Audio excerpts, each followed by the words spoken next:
Hello and welcome into The Right Side. I am Amy Beth Shaver with Allison Sinclair and JP. Already enjoying this glorious Tuesday. There's a lot to get to today. Breaking news. We have breaking news. We have the montage. We have the three at the end of the day. And perhaps we're going to throw in something on Nacho Average Tuesday called Spilling the Tea. Allegedly. So good. I love it. That's so good. I wish JP. you could see the picture of the button over here. It's just a picture of Trump, just like. That's really good. That's good. That could have been your voice, JP. You've gotten really good at your Trump impression. So practice it in the mirror every night. I bet you do. No, I'm just kidding. You do the hands. Yeah. Do you practice the dance? Hold on, I gotta do the. Okay. Do you realize your vest time out? You still have your. Okay, you're gonna have to explain why you have a vest on. I mean, I'm on the ground in Iran right now doing the show. There's missiles dropping like crazy. You got to stay protected. It's hard to talk with it, but I've got my helmet here just in case the bombs start dropping and I got to go in the bunker. So just an FYI, if I have to dip mid-show. You know, I'm not sure how I feel about this segment because, like I said yesterday, when I get nervous, humor is my go-to. Yeah. So I'm not sure this is something we joke about, but you are going to bring us some updates from the front lines and what's happening. And so I think you're our Trey Yank. Yes. Is that his name? That's right. Bless it. He needs some sleep. He looked tired this morning. Yeah. But JP, you will have us an update from your war course. Oh, I got you. We're Yes. good. Yes. Okay, good. On the front lines. That's good. That's good stuff. Before we dive into our breaking news and catching up for the morning, I just wanted everybody to know, in case you were not aware, that the Star-Spangled Banner was made the official national anthem on this day a very long time ago. Really? Wait. Can I guess the year? You can, because I've got to go find the year. Okay. It was a very, very long time A ago. long time ago. Oh, in a gosh. land Okay, far that away. would be, I know. I'm going to find it. Y'all look. Y'all talk. when were the bombs going? Well, the Revolutionary War ended in the rockets, red glaring. 1783 was the end of the revolution. So I'm going to go, when was it official? I'm going to say mid-war 1781. You're thinking during the war? I could be wrong. I'm thinking it became a thing, but it's kind of like the yellowhammer being the state bird of Alabama. It was like a thing during the Civil War, but it didn't become official until after. So I'm going to go 1789. Y'all are going to be a little thrown off by this. Really? 1943. On this day in history, according to Representative Mike Collins, isn't he from Colorado? He's from Georgia. He is I know awesome. Yeah, Okay, great. well, I love Mr. him. He's like Awesome, Burchett-esque. Mike Yes. Collins. We should get him on. He's gone very quiet lately. Well, we I've need to noticed. go find him. We can find So in 1931, President Herbert Hoover signed a congressional act making the Star-Spangled Banner the national anthem of the U.S. As we know, it was written by Francis Scott Key in 1814. The poem was inspired. Now, this does go to y'all's war talk. Wow. British bombardment of Fort McHenry during the War of 1812. So you were partially correct. Through the rocket's red glare and bombs bursting in air, he saw that Fort McHenry's flag had survived the overnight assault. The poem was originally printed in a Baltimore newspaper. Baltimore, y'all have come a long, sad way. Newspaper as defense of Fort McHenry, and later set to the tune of To Anachron in Heaven. But 1931, the Star-Spangled Banner, that's when it became the official national anthem of the United States. So the whole time leading up to that, it was just like unofficial, like you could sing whatever you wanted. You could sing the Battle Hymn of the Republic, perhaps, or some other kind of anthem. America the Beautiful. But this is when it became. That's interesting. JP, let me just say, we have a friend of the show who reminds me often the wise words from Seinfeld, where George is talking to Jerry and he says, "It's not a lie if you believe it." So, JP, we're going to go with it. I mean, we believe it. I think it happened early on the battlefield. And so we're going to go with it. And we were right. I was right in my year. And somehow you were also right in your year that you said. It's crazy how that works. What are facts and dates? We don't need those. Let's just be like the libtards. I think the reason that he got that part right was because he's got his flak jacket vest on. Like he guessed correctly because he's dressed like a military man. I'm kidding. Just see me like that's our old weighted vest. Weighted vest. I'd take I figured you didn't want the weights in it. Why not? I'm just kidding. It'd be hard. Definitely not. But you do look. It looks kind of legit. It does look legit. And then your necklace looks like a dog tag. Oh, it does. Yeah. So you've got on like camo colored. Oh yeah. JP, you coordinated that. I just figured out how to do this, JP, how to pull it off. It's all in the framing. And the framing is in honor of the sacrifice. This is why you're dressed like that. Okay. That's good. In honor of the sacrifice. That's it. I like that. It's a good spin. Yeah. So, hey, my marketing paid. Look, there it goes. Check. See, Dad, it was worth it. It was worth it. Matches the painting hanging behind him. Also, you guys probably noticed Allison and I are back in sync with our outfits. And we couldn't talk about this before, but now that we're digital, we're in sync. Yeah, but you don't look like a clown. You don't look like a clown. You look great. I got puffy sleeves. I'm not a big fan. No, they're not. Anyway. Oh, you mean this little edge right there? Still cute. It's puffy sleeves. That goes back to Seinfeld too. I love Seinfeld. Remember his puffy shirt? Yes. Kramer's puffy shirt. Okay. Do we have any news? Yes. Yeah, we do. What's the plan for today? Are we going to montage now? This segment we will montage. We'll montage in a minute. If you would let me, because we did a timeline of Iran. Something came out from Katie Pavlich yesterday on X that as we're all learning just how long this has been going on and how old Iran was, turns out 2,500 years, known as Persia. But people were wondering what Iran had done. And I follow that De Rousseau cat on PragerU. We need to get him on. I think his name is Alexander. I don't know. I'll find his name. I know who you're talking about. Yeah. Love him. Yeah.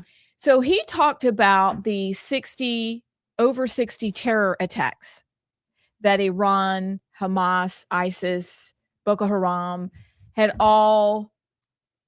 What did I say? I really was like, why in the world does it matter if they're over 60? So embarrassing. You mean the number of attacks. The number of attacks. Not their age. Not their age. Okay. Keep going. Just a couple of little dip ins, because apparently in our age of toxic empathy, whether you agree with what's going on over there or not, maybe a few refresher things that Iran has done would help. Just like 3. Okay. Just starting back in when Allison and I would remember. Actually, you wouldn't, because you're a little girl then. I was a little girl, but I remember November 1979. Some of y'all remember Iranian students backed by the regime seized the U.S. Embassy in Tehran, taking 66 Americans hostage in a 444-day standoff. We talked about that. 1983, the Islamic Jihad, an Iran-backed terrorist group, carried out a suicide car bombing at the U.S. Embassy in Beirut, killing 17 Americans. And then there was a couple other ones that you guys might remember. June 1985, Iran-backed Hezbollah terrorist hijacked TWA Flight 847 on its way from Athens to Rome. Do y'all remember that? I remember that. Torturing a U.S. Navy diver before shooting him point blank in the head and tossing his body into the Beirut airport tarmac. And then we have many, many more. But if you want to look and see why some people agree that it was finally time and perhaps this should have happened way back in 1980 to prevent all of this, Katie Pavlich on X has a long list. You guys probably remember this. The Iran-backed Al-Aqsa Martyrs Brigade. The terrorists killed an American Israeli dual citizen in the West Bank. And finally, in August 2006, Iran-backed Hezbollah terrorists killed American citizen and Israel Defense Force soldier Michael Levin during the Second Lebanon War. So there's a laundry list of information in regards to not only timelines in the history of Persia, but of the long list of the attacks that have been perpetrated around the world by this terrorist regime. Whether you agree with what's happening or not, that's always interesting for some context. And so that's my morning information, guys. And goes a lot further than people realize sometimes. It does. Because probably the first memory I have is of the terrorist, like blindfolded and Jimmy Carter and being released when Reagan was the first person I paid attention to. And I remember that. And so this feels like, oh, wait, this has all been in my lifetime. Oh, wait, this has all been in my lifetime. And a lot of people. So I know that it also has to do with cutting off Chinese oil supply. And I understand that, you know, it also has to do with nuclear weapons capabilities. There's that. But what do you guys think after a couple days? Are you for this? Are you against it? We asked the question yesterday, but what are your thoughts as this seems to be mellowing out and it's going to be at least 4 weeks long? What do you guys think about what's happening? See, I don't think it's mellowing out. I think the next few days, maybe week, is going to be critical. And I'm sorry. I don't mean mellowing out. I mean, wrong word. I mean, we've got the roadmap of it's going to be 4 weeks. It could be 6. It could be 8. That's what I mean. Wrong word. Okay. Yeah.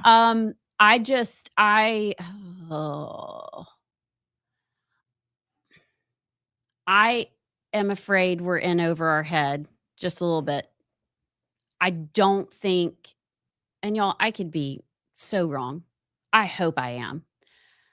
I don't want to be Debbie Downer either, because everybody will be like, we need to support our troops 100%. If we are there, we go to win. We go to just obliterate and end this. However, I don't think we anticipated the response that Iran has given. I think they were much more coordinated, much more prepared than we thought. If you watched President Trump come out last night and speak, he looked like his puppy had just been killed, if not more, because we have had 6 service members killed. He did not look like the swagger Donald Trump that we've seen in days past. He's probably tired, but I think reality is hitting that we're probably 15, 20% through our missiles. That's a problem. Even on Maria Bartiromo. You have Mom Donnie. I finally got that one. Joni Ernst, Congresswoman, was on this morning, and they're already talking about, and this is just what gets me. And I looked at my husband and I was like, here we go. Already talking about our defense missiles are being depleted. We have several more weeks to go. So what do we need to do? We need to put more money into the military and defense. We need to start building these missiles. Fine. Great. It takes 2 years to build a missile, if I'm correct. And I was like, okay, military industrial complex. This is exactly why Lindsey Graham is like, hasn't slept in days. He's so excited. And so it just seems like, and then Rubio, and with his fumbles of saying, well, no, there was no threat on the United States. It actually was a threat on Israel. So we preemptively joined in with what? It seems like we're fumbling, and that makes me nervous. Yeah, not good messaging. Oops, not good, at all. No. So I don't think we've lost the ability to win. I think if we act now, but we've got some major regrouping to do. And Israel is sending boots on the ground today. Okay, that's not a good sign. No. And I'll say this, the part that we're in over our head on is the regime change aspect, because we killed Khamenei, but now it's like, all right, well, if you don't have an effective plan of somebody to fill that vacuum, And you can't really go topple the entire regime with airstrikes. You have to have boots on the ground to go in. And with a country of 90 million people, there's a lot that comes with, it's not just a simple in out regime change. So I agree. I think we were in over our head. We effectively sunk all of Iran's navy. So there was that. We took out about 50% of their missile launchers. So there's that. But now we're past that phase, and now we're into now what comes next phase, while Iran is just shooting missiles to all the Gulf states, wrecking havoc, and they're just, being nuts. And it's because we kicked that hornet's nest. So it's really hard to actually go in and implement a new regime, A, if you don't have somebody in mind, and 2, without boots on the ground to go in. And that takes weeks, and you effectively are in another Middle East quagmire situation. So I don't know. And I agree with everything you said with the history.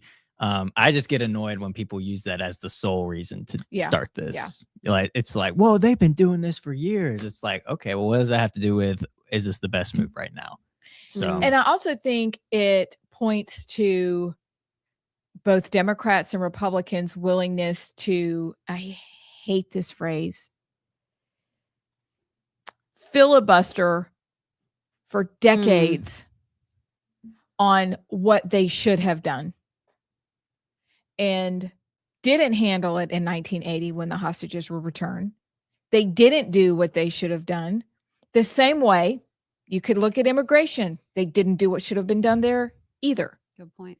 They shouldn't, there's so many things they could have, should have done. And now Trump looks like the bad guy when he's actually handling, even if we completely disagree, he's cleaning up the messes from 40 and 50 years ago. But I agree with y'all. The messaging isn't good.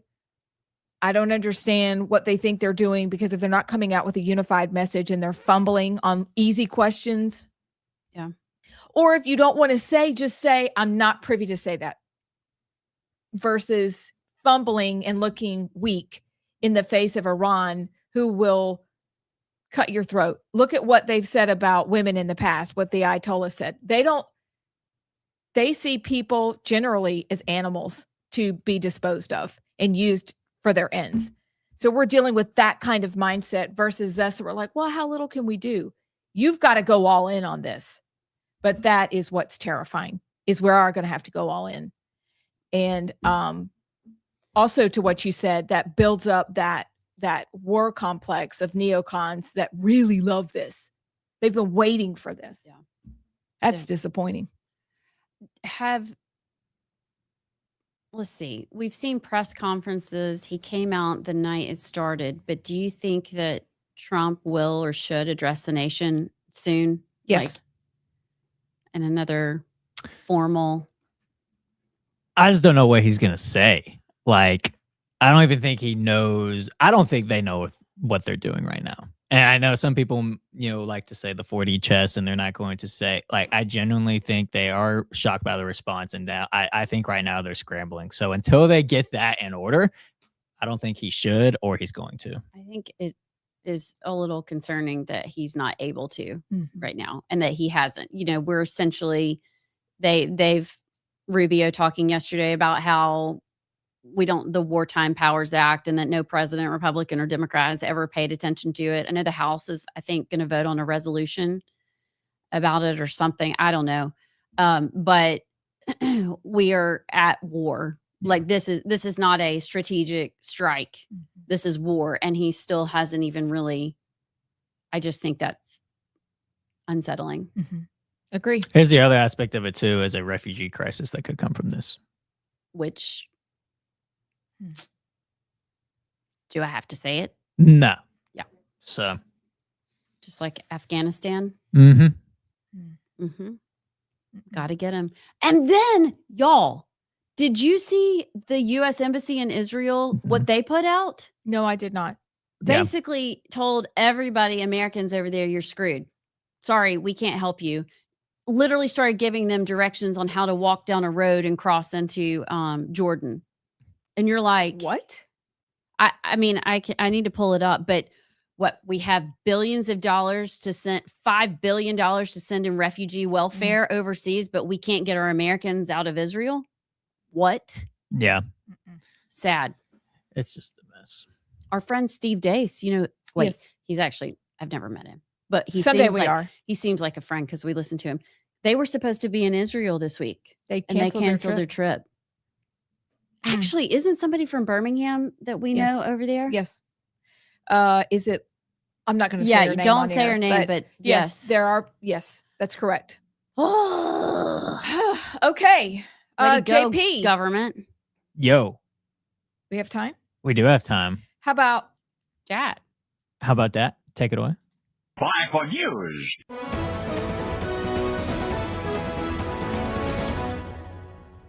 Ask the question. I'm going to answer your question. Now you're gonna yell This at was me? what I spent You're my going to yell at time me. doing. I'd like to ask you personally and directly, do you believe that Jeffrey Epstein killed himself? Are you asking him to speculate on how Mr. Epstein died? I'm asking what the president thinks of. So you're asking his opinion? Your I understanding? don't know. I only know what the medical finding was. I think maybe he finally got caught, Mr. President, what did you accept? That he killed himself or that he did not? but he did. But I don't know. There absolutely was an imminent threat, and the imminent threat was that we knew that if Iran was attacked, and we believed they would be attacked, that they would immediately come after us. The thing is this. When a country's liberated and they're rejoicing from tyranny, the man who was the supreme leader is on video and tape, you can read it and listen to him say, we should thank Allah for creating animals for our use. And the chief among the animals for all those things for us is Allah having created women for us. Said before, I say now, there was no imminent threat to the United States of America by the Iranians. When you get the respect of the other countries, then the other countries tend to do a little bit as you do, and you can create the right attitudes. The Iranian situation is a case in point. That they hold our hostages is just absolutely and totally ridiculous. That this country sits back and allows a country such as Iran to hold our hostages, to my way of thinking, is a horror. so? Trump is consistent. It's very weird to see young Trump and hear him talking about things like that and see how the foreshadowing, like, did he know? I don't know. It's kind of Yeah, it is. weird. I mean, he's like a building real estate mogul, Yeah. but he's weighing, I don't know. You kind of get both sides of it from that montage, you know? You really Yeah. do. I Mhm. feel a little bipolar and schizophrenic and multiple personalities in that one Well, that was on purpose. because you're like, ugh. We do news, thought, and fun here. And that's the thought, because if we want to wrestle with it, that's probably the most honest way to do, is to wrestle with it. Was there an imminent threat? Was there not an imminent threat? This is Trump then, but Trump's kind of the same now. He called it. But it's a lot to consider. Real quick, I know we're going to talk about it on the other side, but first thoughts on the Clinton depositions. The videos y'all have seen of it. It's awful because of the subject matter, but I laughed through most of it. And did y'all see him looking at the old pictures? Yes. And his lawyer had to be like, Bill, stop. And he grabs him like he's looking at an old yearbook and he's like, we had fun. Yeah. And then he sits back when she yanks him and he just is like, those were good times. It was him in a hot tub with young girls. So that makes it Literally. uncomfortable. But I guess we'll talk more about that on the other side. We'll be right back. Enjoyed our conversation with Catherine Robertson, who is a candidate for Attorney General of the state of Alabama. Catherine began her public service in Washington as clerk and counsel to Senator Jeff Sessions on the U.S. Senate Judiciary Committee. She served as the vice president of the Alabama Policy Institute under Gary Palmer and has been the chief counsel in the Attorney General's office under Steve Marshall for the past 10 years. In this interview, we discuss what makes her qualified to be Alabama's next Attorney General and specific issues that matter to Alabamians and fun questions so that you get to know Catherine, the individual. We hope you enjoy our following conversation with her and get to know Catherine Robertson. Welcome. We are here with Catherine Robertson, who is running for Attorney General of Alabama. Thank you for joining us today. Really fun to be with y'all. Thanks for letting me wear a hat. I love your hat. Yeah. I'm upset I don't have my hat on. You're left out. I'm totally left out today. Hers is pretty cool, though. I can't read it because my eyes are going bad, but it's Marshall County Sheriff's Office. Sheriff Phil Sims gave me this hat. He's a good dude. I love to wear it. I am guessing he endorsed you. Yes. Nice, nice. Mine's Rightside Media. You can have one too. Yeah, love it. Blue or black? Take your pick. Oh, yeah. Looks good. So why don't we're going to get right to it. First question, pretty basic. What qualifies you to be Alabama's next Attorney General? Well, I came into the office with Steve Marshall. I beat him by about a month, but we learned the job together. We learned the job over the course of the last 10 years, but really those first 2 or 3 years getting your arms wrapped around the office. And in my mind, if you have an opportunity to elect someone that's had that kind of training and that kind of experience over a decade with everything we've seen and everything we've experienced, seems like a pretty good choice. So that's why I'm running. I just hated to see 20 years of experience of that office of executive leadership walk out the door at the same time, because I think continuity there is going to serve well all of our newly elected constitutional officers. Right now in Alabama, what do you see as the biggest weaknesses in the criminal justice system? Well, we've corrected a lot of them. I'll say that. I mean, when we got there in 2016, our legislature was in a posture of really being concerned more about prison overcrowding than kind of the back end outcomes of leniency. And so we made a variety of policy changes working with our legislature. And so the criminal justice system right now is a lot tougher than it was. I think the weaknesses right now come down to really 2 things. One, I'm not sure our DA's offices have the resources they need to move cases quickly. And 2, there are just parts of our state where the elected judges just don't serve the people as well as they should. And so the slowdowns, I would say, are the biggest weaknesses. Now, last year, I drafted a law that passed called the Speedy Trial Act, and we can get into that. But that is a tool that's going to be used and has been used to speed up violent crime cases. But it's just the slowdowns. We wait too long for cases to be tried, for justice to be served. And a lot of times those offenders are out on bond committing other crimes in the meantime. It's a real problem. Are there activist judges? Do you see that frequently?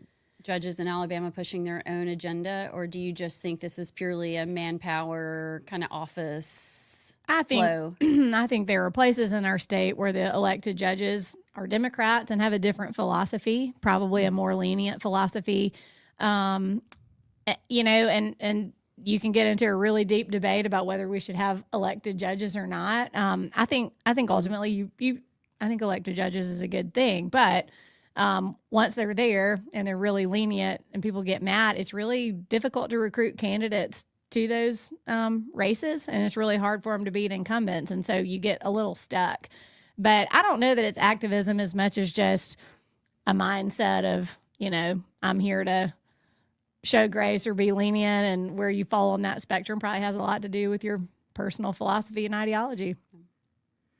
So, to the hat you're wearing and the illegal immigrants that are being gathered up in Marshall County, it's a place Alabamians probably know a lot about. That may be one of the first places people go, oh, that's in Marshall County. Yeah. What are the legal tools that Alabama has to respond to the consequences of illegal immigration? Yeah. States have been hamstrung in large part to do immigration enforcement themselves. Alabama tried to pass a law to empower the state and empower law enforcement several years ago, and most of that got struck down. So the best tool we have now is partnerships. Sheriff Phil Sims, who you just mentioned, has a great partnership going with ICE. And so it's just a collaborative, cooperative relationship. I think the unique role that the AG's office plays is the national litigation that we take part in. I mean, of course, we're going to be facilitating law enforcement relationships. We even have a federal law enforcement liaison to make sure we're all staying on the same page. But, the president. Welcome back to The Right Side. She's Allison Sinclair. I'm Amy Beth Shaver with JP. We've just rolled through our montage. Before that, we caught up on what was going on in Iran and asked for your thoughts. And before we dive into the news from JP's monster montage, we want your thoughts. JP. Well, we got some comments. If you want to let us know your thoughts on the show, you can either comment on the stream that you're watching, or you can just text the show on our text line, which that number is up on the screen, and it is 833-687-4448 or 833-68-RIGHT. First, we got Marty from Clay, who just says, good morning, everybody. Marty from Clay. Marty. Good morning, Marty. Jeff from Indiana says, oh no, you've adopted the liberal philosophy. There's truth and then there's my truth. Talking about the national anthem. We're both correct. Oh, yes. I'm calling that the Seinfeld logic. It's not a lie. And then we got Mac he says that he's wearing his Right Side Media shirt to work out today. Stop. Sweet. Representing in Demopolis. Metropolis. Yes. Love it. And then we got Corey Turner, who's on the Facebook live stream, and just says, God bless you. Oh, thanks, Corey. We need it. Yeah, we do. Corey. Especially with this next topic. Yeah. With the whole day, actually. With the whole day. Because if y'all know what's coming, let's just put it this way. You want to stick around today. And that's why we do what we do for what's coming. Specifically at the top of the 11 o'clock hour. Yes, ma'am. But before that, Buckle we're going to up. talk about some things that are regarding the Clintons first. The Clinton testimony. Okay. Don't even waste your time watching Hillary. She just screamed and was an annoying liberal white woman the entire time. I mean, she really didn't answer anything. She probably perjured herself because they asked her, do you know so-and-so? Nope. Never heard of her. Nope. If you're bored though, go watch Bill Clinton. I hate to say it, but it was kind of funny. He's a charismatic guy. Like, I feel like if you didn't know how terrible he was and, all the things that you would actually kind of like him and maybe he'd be fun to hang out with. There's a reason he was so successful. Yeah. Oof. I had somebody who met him when he was president, and she told me she absolutely understood how he did what he did, but especially had his way with the ladies, because she said he was unbelievably charming. Well, speaking of, JP, I wish I had sent this to you. Did I send you the clip where he's asked about what Jeffrey Epstein meant when he said that Bill Clinton liked him young? I didn't watch the full clip, so tell me. Well, it's a video, and I wish it wasn't because we could play it. But so he's in this deposition, he's asking, and he's been asked if he likes him young, and he's like, I'm not really sure what that means. And he's kind of deflecting. And then whoever's asking goes, sir, is an intern young? Did you send that to him Yes. just now? And he goes, here, I'll resend it to you. We may have time to play it. And he goes, yes. And you're like, I mean, at least he's honest. Like, he actually answered some of the questions. Did Jeffrey Epstein kill himself? Well, I'm not sure. I know what the medical record says, but maybe he finally got caught. Yeah. But yeah, I believe, I mean, he actually did answer some things, and he was very entertaining. How often do you think his lawyer kicked him under the table? Oh my gosh. She was like babysitting. He kind of acted like a child. He was like grabbing after all the papers, and she'd have to yank him out, and she'd have to look at him. And who was the other attorney? He said, if you say more than 5 words, I'm going to effing kill you. Oh, that was for Les Wexner. Yes. She looked like she was about to pull one of those. Yeah, she did. Especially when he had the picture of the girl in the hot tub with him, and he's.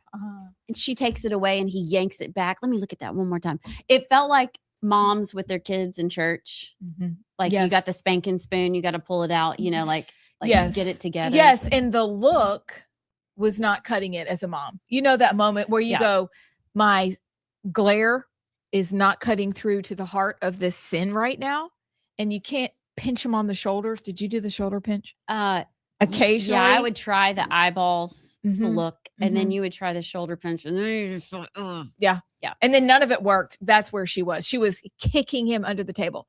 Also, may I ask a question? Sure.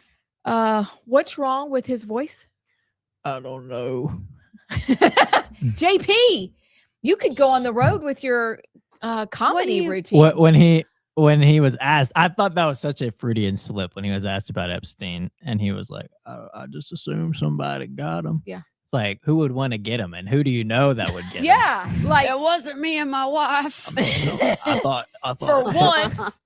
I thought Hillary just got, sorry, Hillary just caught up with him. Hillary just got to him before I could. I mean, that's good. Excuse, sorry. I think he shakes too. If y'all notice when he's yanking back the papers. Oh, bless it. Those, did y'all call them dittos? What? Do you know what a ditto is? No. No. What's a ditto? Is it a candy? It's a copy. Dittos? Yes. Okay. Okay. I about said when he had those dittos in his hand, and then I was like, that didn't sound good. not the right conversation. Ditto. Not the right. DITTO. Repeat. Duplicate. Wrong person too. Anyway. Yeah. What got really interesting though, y'all, and this is weird. Life is just weird. They actually asked in a congressional hearing with Hillary Rodham Clinton. They asked about, why is it always me? I'll say they it. asked They asked about Pizzagate. Yes. Yeah. I mean, the thing that got Ben Swann fired from his job as a reporter. Yeah. They ask about Pizzagate. So, and this is one of the times she loses her mind. She is asked a specific question about a file that was that's somewhere. And I think they give out the name or number of the file. It was on Anthony Weiner's laptop, which, I mean, change your name, dude. It was on Anthony Weiner's laptop, and it was titled Life Insurance. Okay, think about that. Life insurance. Hey, this is my kill switch. This is what keeps me alive. Nobody will kill me because I have this file, and it has such incriminating evidence on it. I'm good. And it is all the Pizzagate stuff. All the Pizzagate stuff. And do y'all remember years ago when I can't remember who was talking about it. Oh, Sidney Powell, you know, whatever you think about her. She's talking about how there were files that officers, policemen saw out of the Epstein files that made them throw up. Yes. Apparently it was all this life insurance file stuff, but they asked about it, and Hillary lost her mind, and they ended up going off the record. But some of the things they are legitimately talking about in this congressional hearing is crazy, because everybody was told they were crazy for talking about it. And here we are talking about Pizzagate as if it's real. Yep. It's a good reminder that if you've done your research, just file it away. Maybe don't tell everybody what you know. But think about COVID and how often we were told we were crazy. Even worse, how crazy people were told that they even considered Pizzagate. Like, that's just ludicrous. And it turns out maybe all the people for all these years that have been saying pedophiles run the world, maybe they're not that far off. Oh, that reminds me. Did y'all hear Bill Clinton talking about his bestie relationship with the Rothschilds? Yes, I did. I thought that was interesting. I thought the Rothschilds were also fake. Yeah. That's imaginary. And here the Clintons go on record having to tell the truth. So one of them. at least one of them just got mad because that's what you do when you are confronted and you feel exposed. You lose your mind, you deflect, and like she did, you just get up and say, I'm done. I feel like Bill was like, Bill has been there and done that, though. with this yeah. stuff. I'm not impressed with y'all, and I'm probably dying soon. So Yeah. YOLO. Yeah, exactly. How old is Bill now? I don't know. I don't know why I said that, but I mean, he's getting up there. I would like to see him prosecuted for the Juanita Broderick and the other Paula Jones sexual assaults. That'd be incredible. But if you could get information out that would validate the survivors of the Epstein files, because again, here we're back to that. Those are the people in this situation who really matter. The women and men who have not gotten their just day. Justice has not been served for them. And that really gets lost in the story because Bill Clinton was numero uno chief perpetrator. Numero uno in this whole game. That's one for our English friends, by the way. Did y'all like that? That was an Southern numero uno. By the way, he looks a lot older than he is. He's only 79. Oh, he looks awful. He looks like 90. yeah. Like a piece of crinkled up paper. That's what evil will do to you. Gollum. Hillary looked did y'all see? Okay, it's all coming back to me. Did y'all see where apparently in one of the emails, Jeffrey Epstein basically said Hillary Clinton was way hotter in person? Yeah, and then she was like, I'm not going to object to that. She goes, I won't object to that. But- Really? I missed that. Yeah. Yeah, I mean, but on the Pizzagate stuff, it's not like they're grasping at straws either. The language is literally in the emails, like a high amount.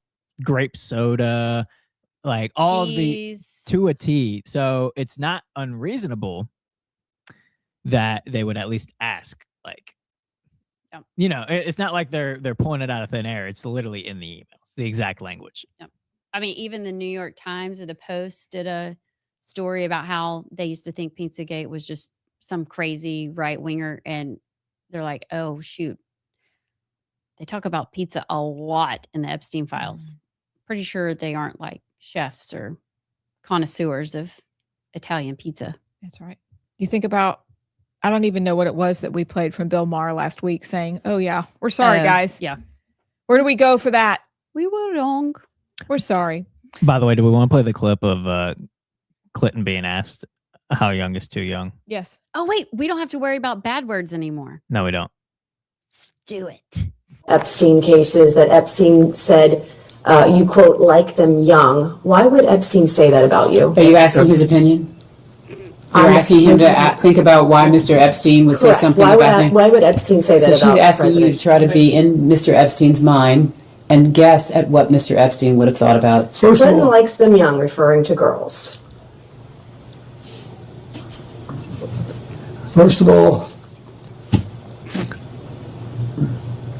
that's not true. What's not true? That I have any interest in underage, I didn't say underage. I said young. but it's still not true. Is an intern young? Yes, Okay. at my age, Did- anybody younger than I am. Did you is know young. Jeffrey Epstein instructed a witness to deny you were ever on his island? He didn't have to since I was never there. Wow. Anybody younger than me is young. That was actually a good answer. But, Yeah. Uh, Nah, the whole. I'll say this: the other big part that came from it was being that he never saw or seen any evidence that Trump was doing anything wrong with Epstein. I forgot. Yeah. So pretty much exonerated Trump again, even though Trump's not even implicated in the files at all of doing anything. Clinton himself even said that he never saw any evidence that Trump did anything wrong. And I think the other one on top of that was Clinton's answer about Epstein and killing himself. Like the saying that he thought somebody finally got him, I think is very telling. I'm Yes, not it saying is. the Clintons did it. I'm not putting it out of the realm of possibilities, but obviously if Bill said that, then he knew that people wanted him gone, and it's probably not out of the realm of possibilities that of the people who would want him gone, that they could pull that off, killing him in prison. I love that we're calling him Bill. William. I have a story you're going to like.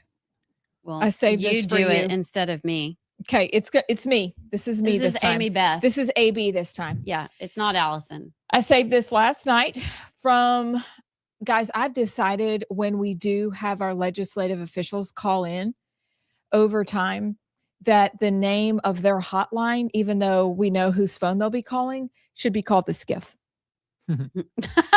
Okay. But this is a group I follow on X, and it says this. Listen up, my friends. Pizzagate was so fake. I'm saying this satirically, and they are too. Pizzagate was so fake that all the people being paid to write fake articles claiming to debunk it for the elite-owned mainstream media just happened to be arrested, all of them, and charged for the exact same child trafficking and abuse that they claimed never existed. Okay, time out. The writers that were, the mainstream media said, we can't print this.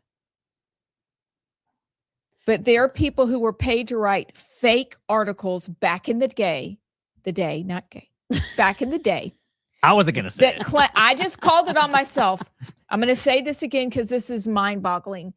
They were paid to write, these people, there's 4 of them, were paid to write fake articles claiming to debunk Pizzagate for the elite-owned mainstream media. All 4 of these people just happened to be arrested and charged for the same child trafficking and abuse they claim never existed. So they are child traffickers, pedophiles. Yes. Oh, he was arrested for raping toddlers? What? Slade Somer? Mm-hmm. And then editor-in-chief at the, I need my glasses, I can't see, at the Recount, and was John Podesta's friend, was arrested for raping toddlers. That's classic. All right. Then we have Allison. Award-winning ABC journalist who debunked Pizzagate pleads guilty in horrific child porn case. CNN producer sentenced to 19 years for sickening child sex crimes, media blackout. This is left-wing Ars Technica journalist Dr. Pizza, convicted of pedophile offense. And then here's this guy. Tech reporter Peter Bright found guilty for soliciting minors for sex online. Okay. There's a bigger question here.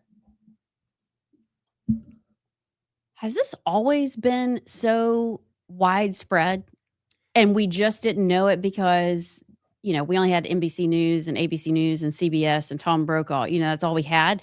They're not going to cover this kind of stuff? Or are we just like Sodom and Gomorrah running towards it more and more maybe it's a both and, but I don't remember growing up hearing about these things so rampantly. Do you? No, not at all. It was outrageous if you heard about it. I mean, it was outrageous even to say the word porn. But was it happening? And we probably. Okay. I would say because the heart of man is deceptively wicked above all else. This is our default, is to sin, and this is what we do. Nobody wanted to talk about it, and now in the age of social media, thank goodness it's all coming out. I believe it's gone on for a very long time. Think about all that they covered up for JFK and his sex addiction. I'm talking about the kids stuff. Well, it flips over though into beyond that. They covered for that. What else have they covered for? Yeah. This is one of those things they've covered for. That just blows my mind. I mean, I'm with Tim Burchett. Like if you were caught, if you were guilty, we just take you out back and shoot you or hang you. Like that's just beyond my comprehension. Yeah, but it's the fact that we don't do stuff like that because now the left is calling them MAPs, minor attracted people. They can't control it. It's not their fault. They're not bad people. And on top of the grossness of just the mainstream of degeneracy and pornography and all of that, that I think the people that do this sort of thing are given way more free reign to do it nowadays. So I think the evil's always been there, but we've got evil people who are giving them air covers. They're MAPs. They're not whatever. Whereas they really should It's be a just hung. disorder. It's Right. not a crime. And that literally was a headline in the New York Times or something recently. Speaking of sick, do y'all have anything else to say about Bill and Hillary or Pizzagate? No, just that I was piggybacking on, I was looking for something, but I'll share that in the second hour. Piggybacking on what you're saying about this pedophile, and it's something we've talked about in our past shows, is that you're right. We changed the name. It used to be Man Boy Love Association when I was out speaking in schools in the 90s and 2000s. It was Man Boy Love Association. It was horrific.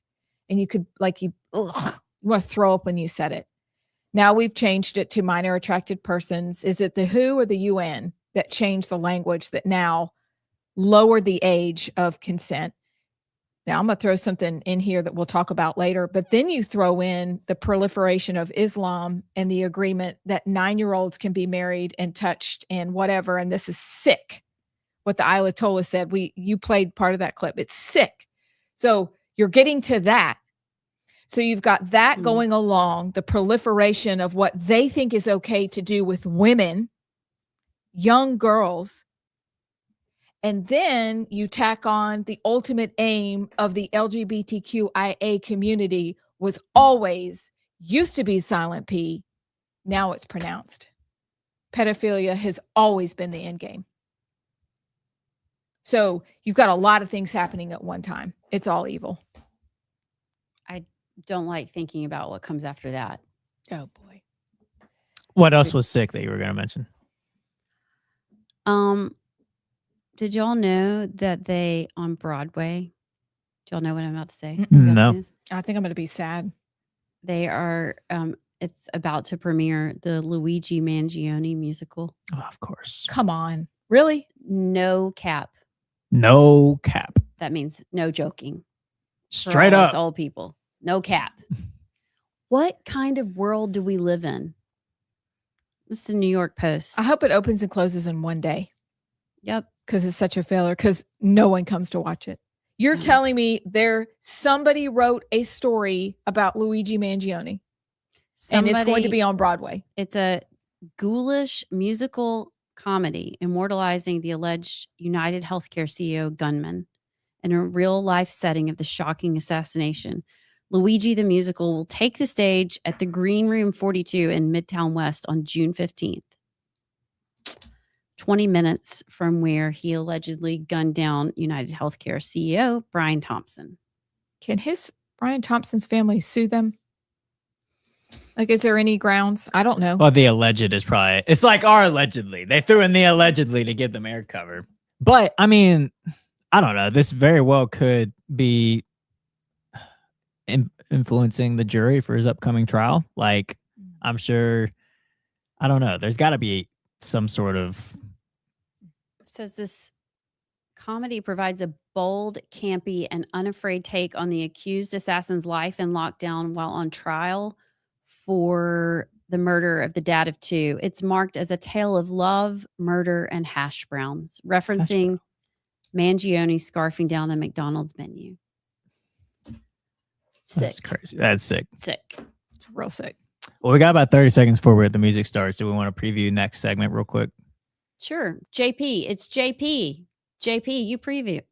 Oh, well, we've got a this big. This is JP talking. Hello.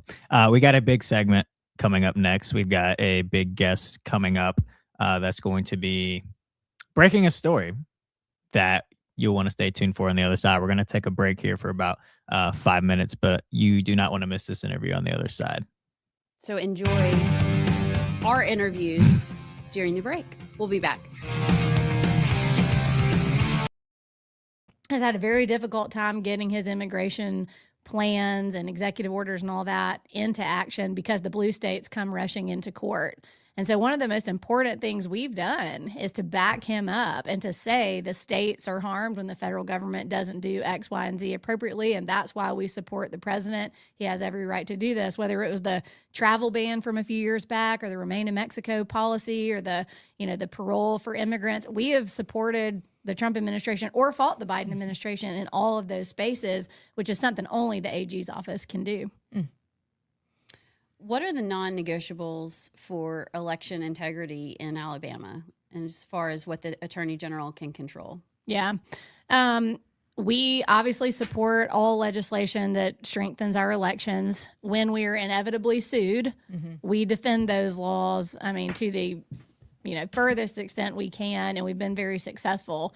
When it comes to election fraud that takes place now, our office hasn't been referred, voluminous cases of election fraud, but there are places where you start looking at the number of people who voted, the number of absentee votes, and then the population there, and you kind of start to wonder. And so we've got tools to deal with voter fraud. It is a crime in Alabama, and, we investigate anything that's forwarded to us.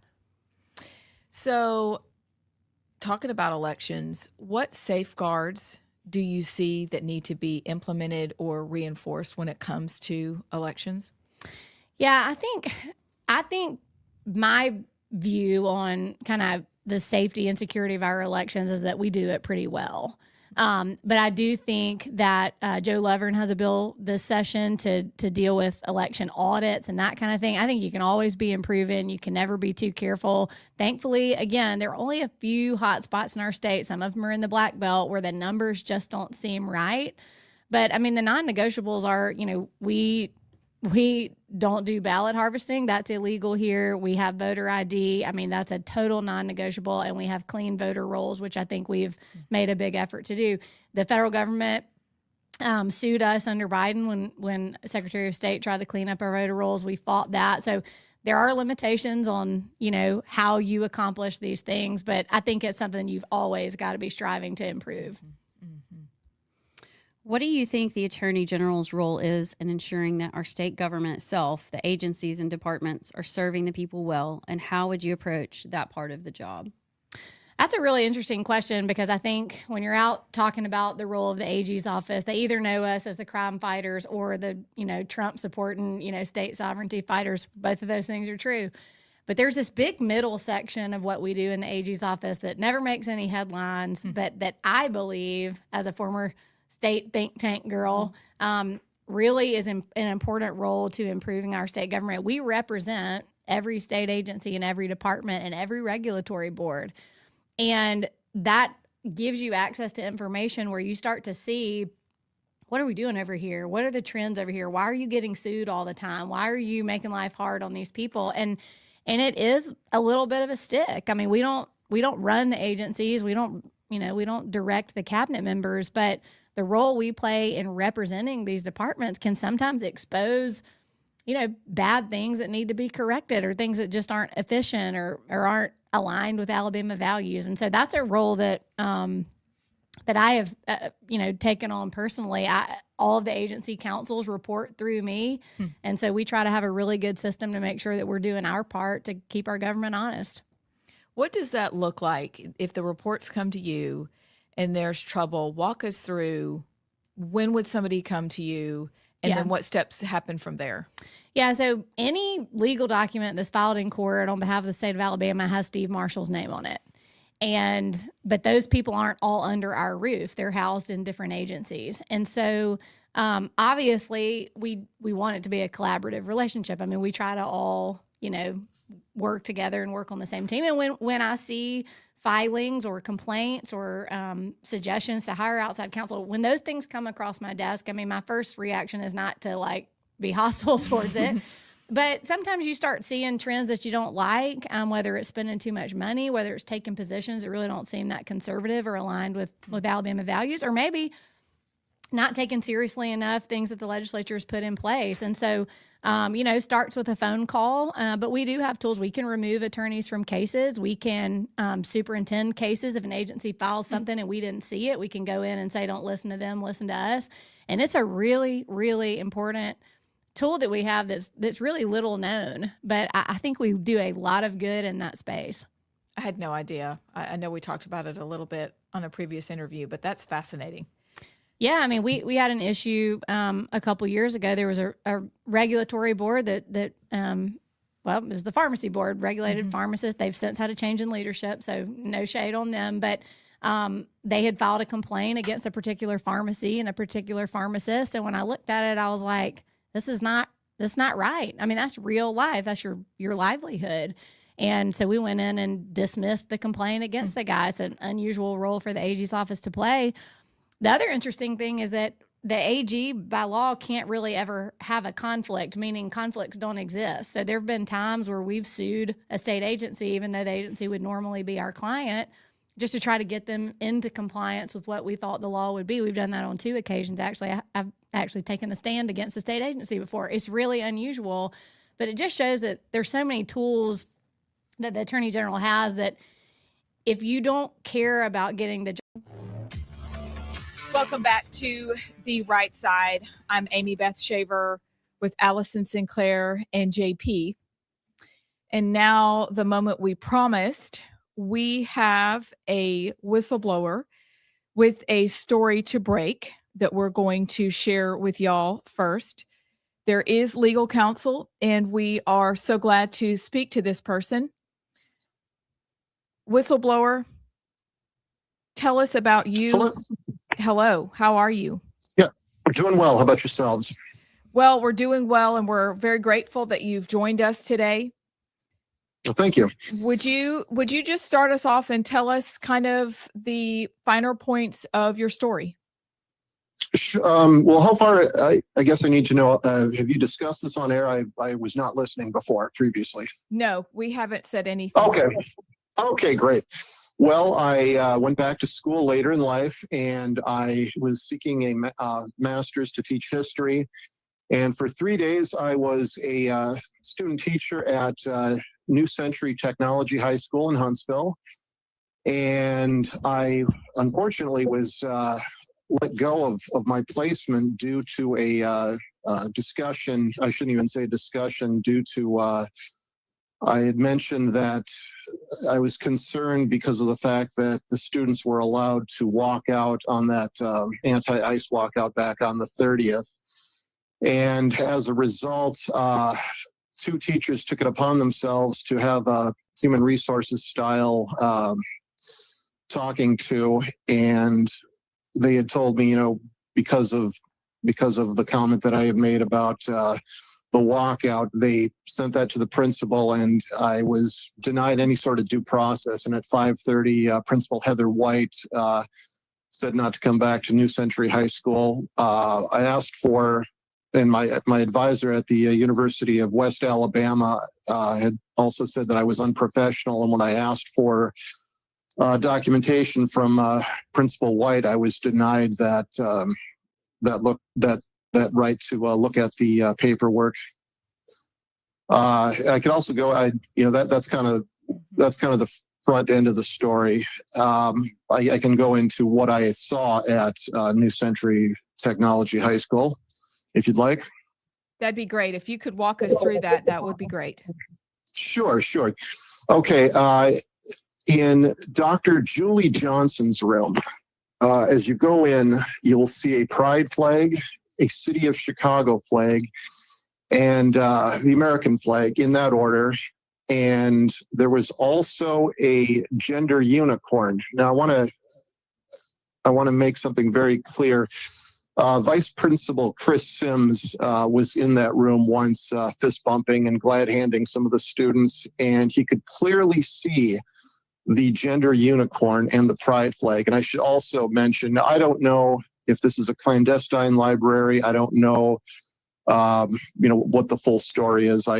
But there are books that I'm sure some parents might have strong opinions about. One of which is A People's History of the United States by Howard Zinn, and the other one is some Toni Morrison books. What is a gender unicorn? I don't even know what that is. It's a stuffed animal. I don't have a picture in front of me, but it's a stuffed animal, and it means something to that community, but I don't exactly know what it means. So part of the Alabama Vulnerable Child and Compassion and Protection Act, there was a line in there that talks about that you cannot encourage or coerce a minor to withhold from the minor's parent or legal guardian the fact that the minor's perception of his or her gender or sex is inconsistent with the minor's sex. I mean, what are you, did you ever experience any of that? Well, here's what I did experience. Dr. Julie Johnson had told me that, and I don't know the legality of this, but in so many words, she's keeping 2 sets of books. So if, for example, a student named Tim came in and said, hey, Dr. Johnson, I want to be known as Tina, she would affirm his gender identity. And then when his parents called, she told me she quote unquote dead named the child. So she'd say, oh yes, Tim is doing a wonderful job. So she is in fact, covering that up with the child's gender identity. Okay. That's so not allowed. That I don't think that that meshes with the law that they passed. And I think this was in 2024. What else? Were there any other interactions between you and the administration or teachers? Because it seems like sure. Laura Carter was my the teacher I was assigned to train with, and Dr. Johnson was just sort of a bonus package. But I can tell you that Dr. Carter was at one point teaching about intersectionality. And I have never quite understood exactly what intersectionality is. But the other, and again, this kind of pushes the boundaries, but a student was allowed to he's going to publicly display a project called Queers in Technology. What grade is this? Or is this a high school, middle school? This is a high school. It's New Century Technology High School in Huntsville. It is a magnet STEM school. Okay. So the walkout event, did it happen, or were there just talks of it happening? Oh, it was school sanctioned. They could walk out. And you voiced your concerns, and then yes, exactly. I wouldn't have cared. I wouldn't have cared if it was apple pie and motherhood walkout. I would have voiced concern. I think they're clearly pushing some sort of agenda and political belief. Understanding that those concepts are actually laws passed. Governor Ivey signed them into law, correct? That these things are no longer allowed as of 2024 and 2025. I can only guess that they believe the law is something that's a suggestion and not, something that needs to be obeyed. But I can, And so after these things occurred, you walked us through at the beginning of the call the events that led to your removal. Sure. Has any follow-up been done in regards to that, or were you just let go and that was it? I was let go, and I had called my advisor in this program, and she said, that shouldn't be a problem. We'll get you a new placement. But unfortunately, the placement office didn't do that. They waited a week, and they basically said, sorry, we received a report of you being unprofessional. Therefore, you're going to have to wait until fall for another placement. That's all I got. When I asked for clarification of what unprofessional was, unfortunately, they wouldn't give that to me, but they said I could write a letter and get my side of the story. So you have the University of West Alabama and the New Century School of Technology. Wait, what is the actual? It's the New Century Technology High School in Huntsville, Alabama. So both of them basically denied you your due process, or really even any acknowledgement. And you have signed an affidavit Yes, I have. discussing these things. You said that on January 30th, Dr. Johnson and Ms. Carter informed me that my conduct could result in termination from my placement. Neither of them Yes, are in administrative go ahead, or I'm sorry. human resources. And then later that same day, you received an email from Heather Clark instructing you not White, to return. Heather White. Oh, Yeah, Principal Heather White. okay. So it obviously seems like you were disenfranchised on the front of at least being able to present your case or any sort of discussion. What is the remedy for this? What do you think should happen?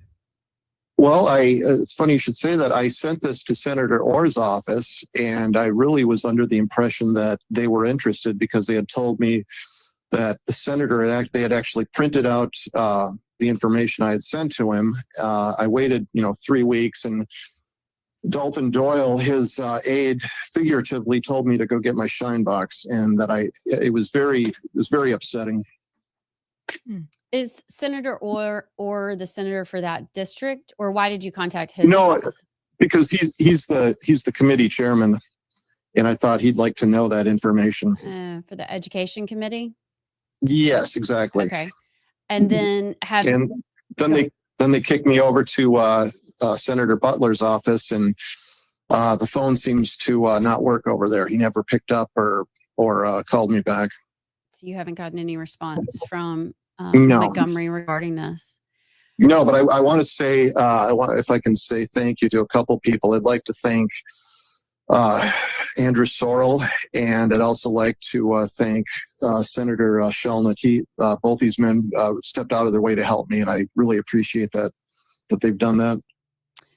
Well, I hope you will keep us updated on what is happening. It's very concerning. You especially see around Alabama, they passed, and you referenced this in your affidavit, but the DEI divisive concepts, that applies mainly to universities, but the Child Compassion Act and some of the laws that we have passed where you cannot talk about these things in the classroom, protecting parents' rights.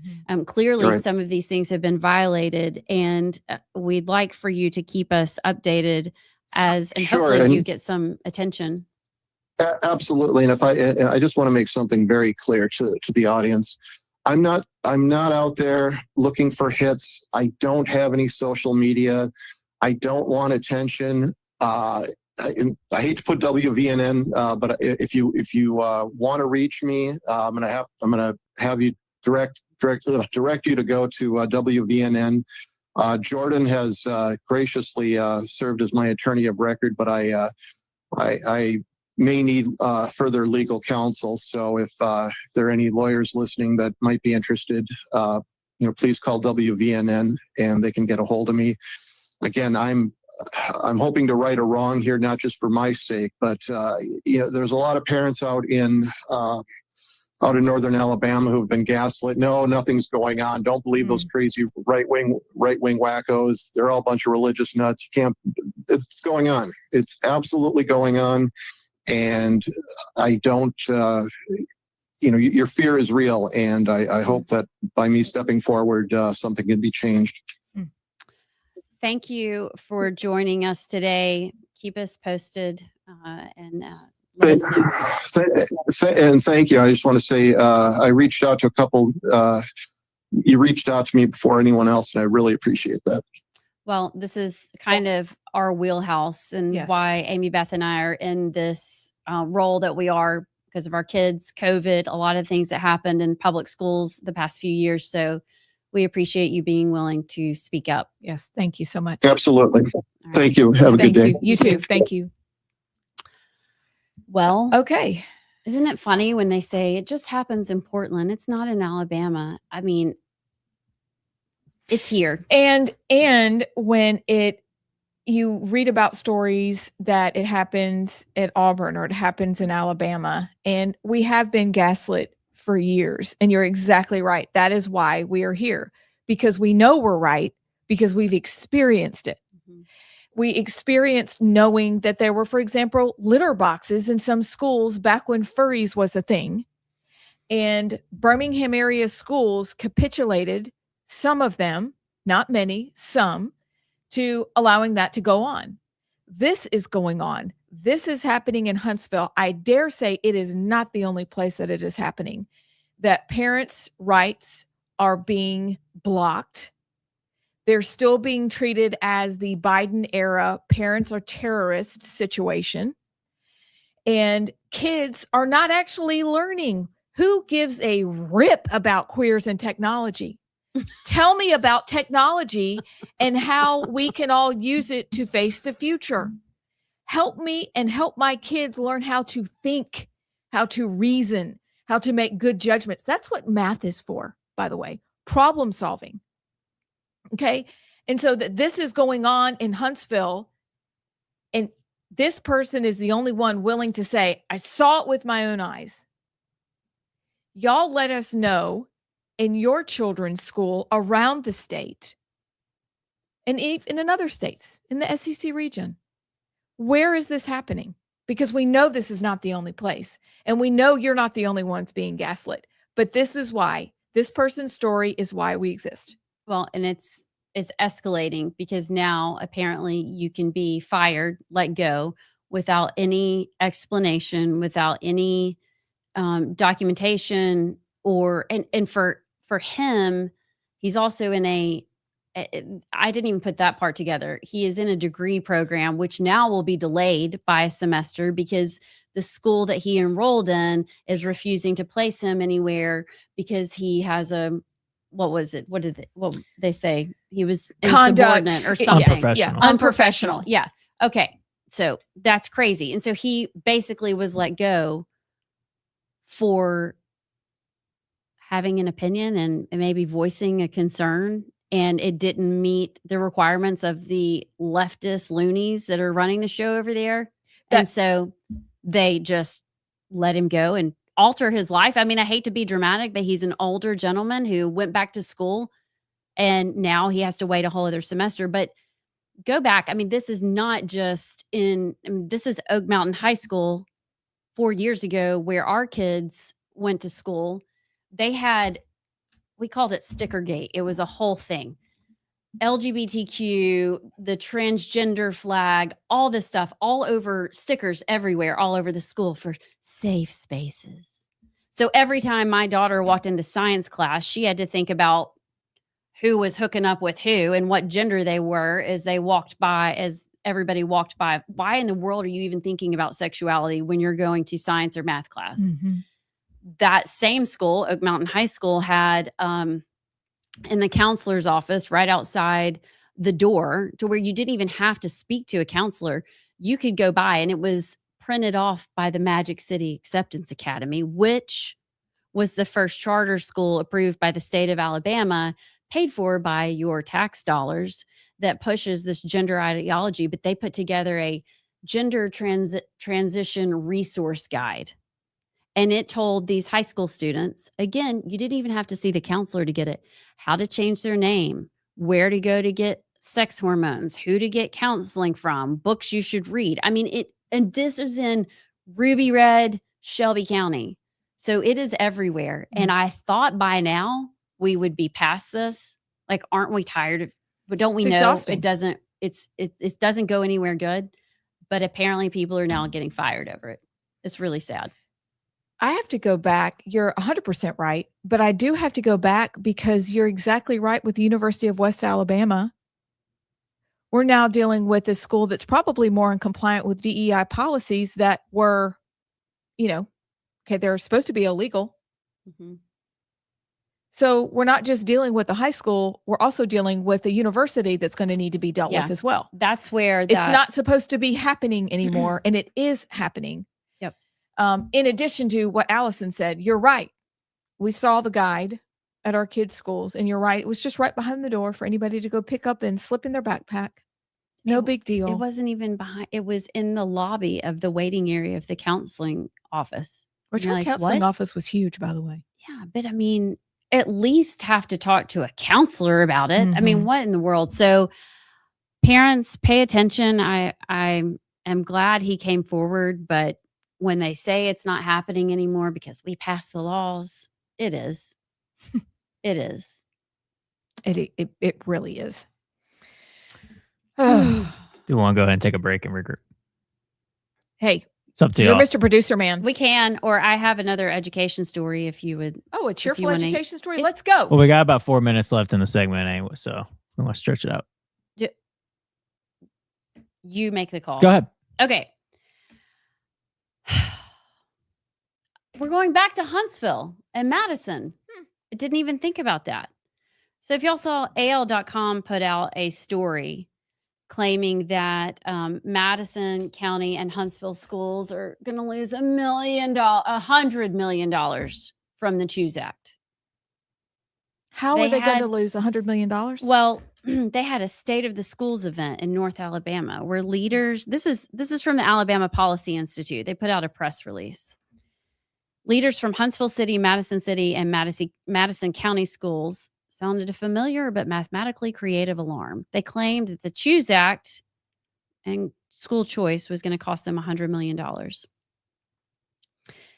What is funny, and this is what it goes on to say, a common misconception, often intentionally repeated. This is why you should question every single headline you read. Maybe those numbers are true, but are they true? It says that the Choose Act, this misconception is that it takes money away from the existing K through 12 foundation program. That is false. The $180 million allocated for the Choose Act this year represents a mere 1.4% of the total. Get this, $12.2 billion education package. Okay. Alabama spends $12.2 billion on education. And this money, this 1.4%, is not pulled from the classrooms or from teachers' salary. It has been funded by the Education Opportunity Reserve Fund. So it has not even touched the normal fund that goes to teachers in classrooms. And it goes on to say the $7,000 ESA.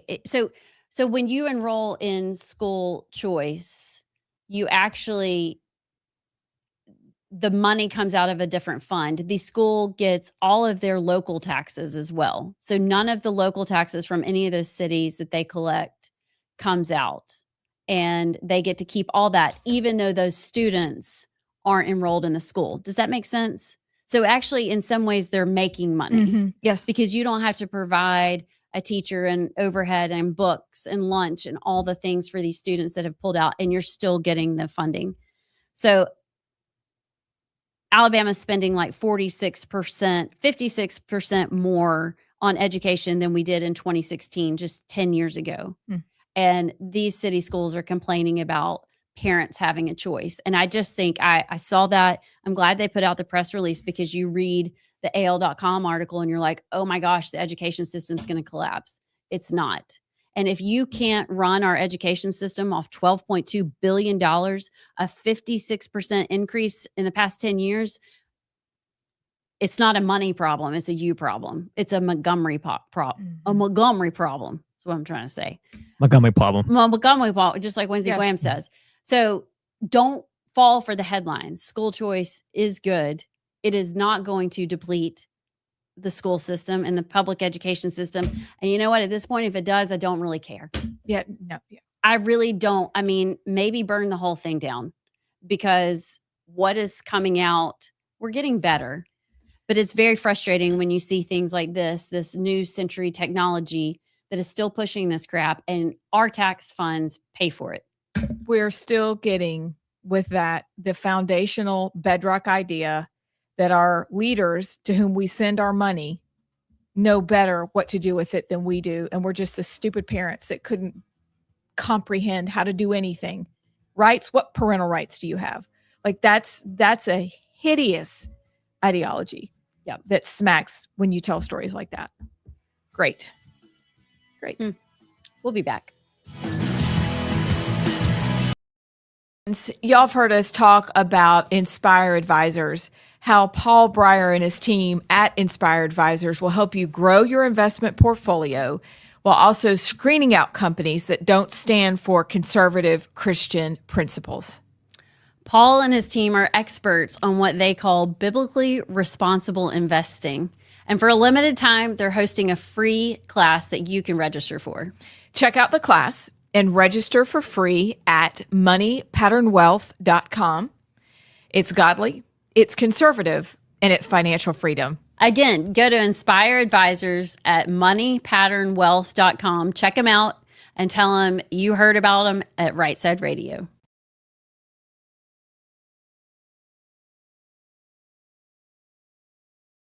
And you only care about chasing headlines, none of that stuff I mentioned, you wouldn't do it. You know, I mean, there wouldn't be any use for it if you're just there for the politics of it. And so something I'm passionate about, again, I think that goes back to my experience at API and just really understanding our state government and the areas where it could be improved. And, you know, I think with the next governor, that's certainly something I'd be able to offer. Like, hey, Governor Tuberville, you need to know I've been seeing these trends out of this agency and we're not going to be able to continue to defend this. Can you help me out? And that's how it ought to work. That's great. One of the things we saw during COVID was, and really actually past COVID, is DEI and SEL and all this critical race theory stuff has kind of trickled down into even rural Alabama, which people swore would never be there. But the federal government and schools, because we do take federal money, there are things that they push down that we have to follow. I'm thinking about all the Title IX, gender ideology, girls and boys and girls locker rooms and all that kind of stuff. What's your stance as if you were Attorney General of how do you protect the state and what the people of Alabama want? Yeah. And balance that with the federal government mandating these things happen? Yeah, so not to nerd out on you, but like in 2016, I wrote this paper before I left API called Selling Our Sovereignty. And I laid out all the federal funding that Alabama receives, which is not inherently bad.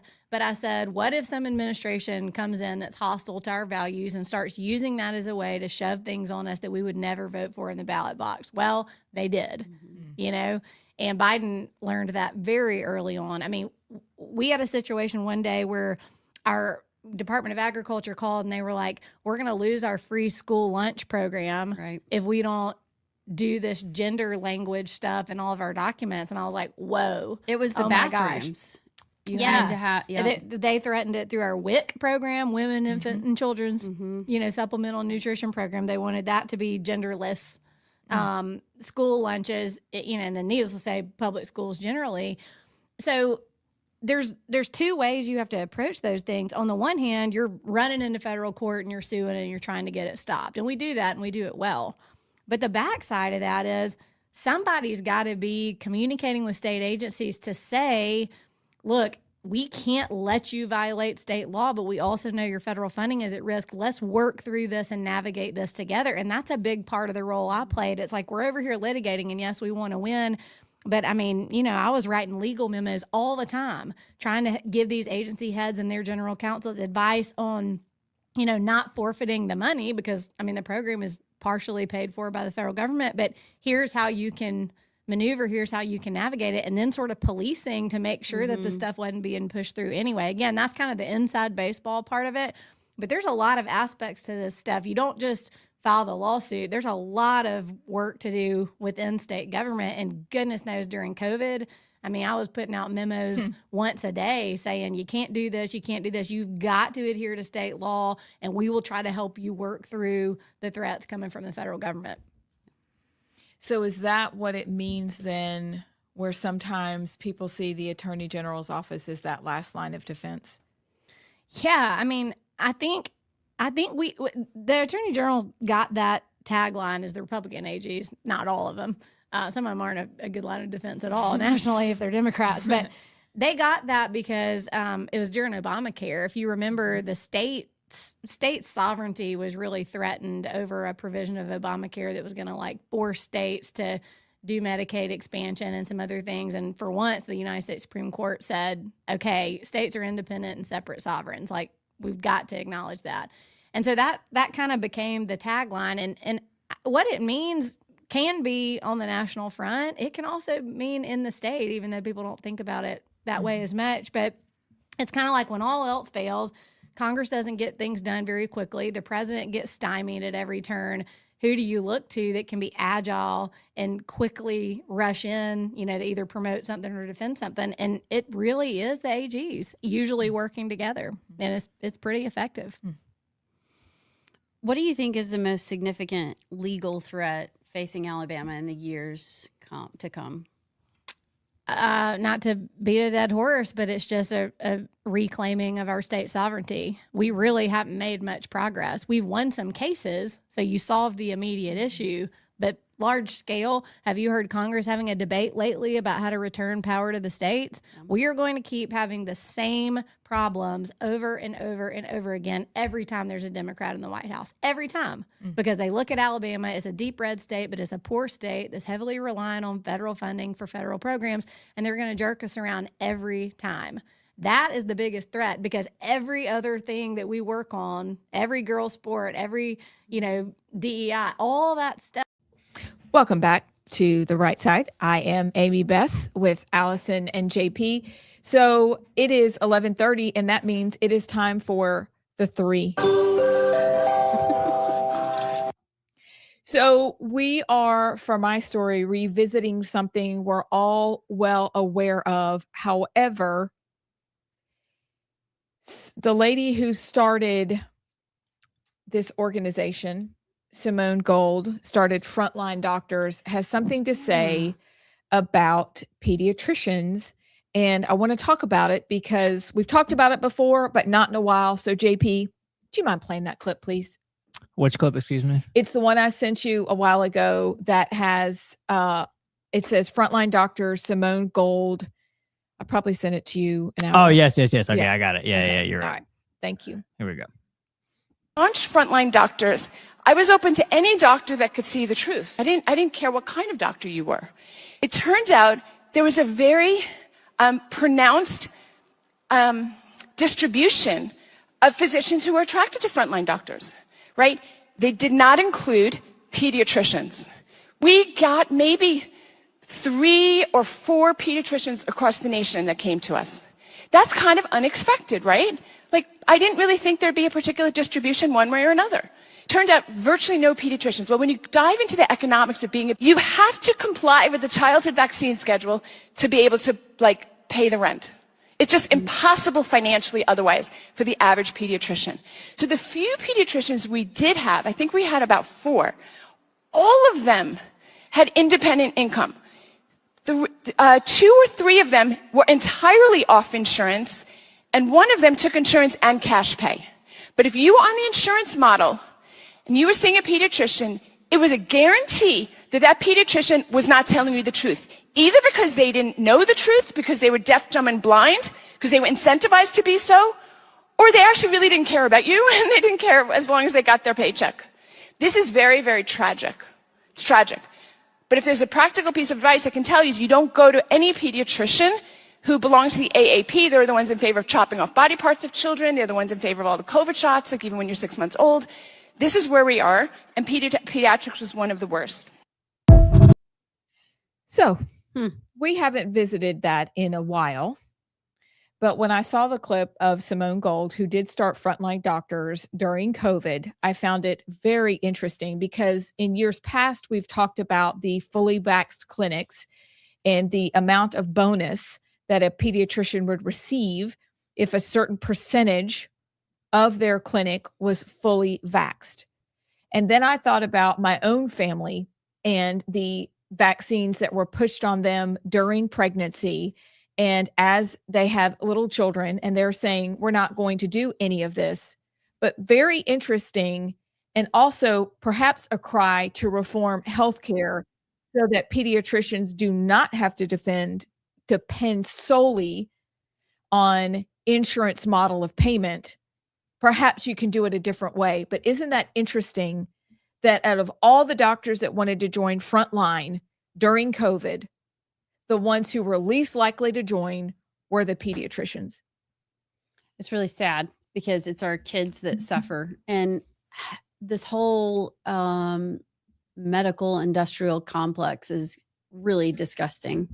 And why we've got to get the government out of this, and we've got to get patients and doctors back in touch. I mean, going to the doctor these days is such a racket, it feels like.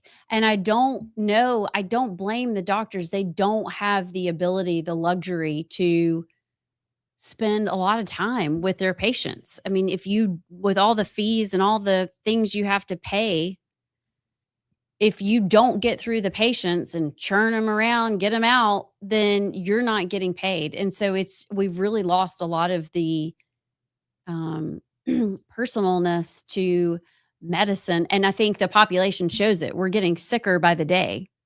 Our kids are sicker than ever before. I got a text message at the beginning of the show that a friend of mine, one of her best friend's sons, who's 12, had this mass in his eye, cancer. I mean, just finished chemo and radiation about 6 weeks ago, and they just found another mass. And it's like, when did we ever hear about childhood cancer? We did. It was very, very rare.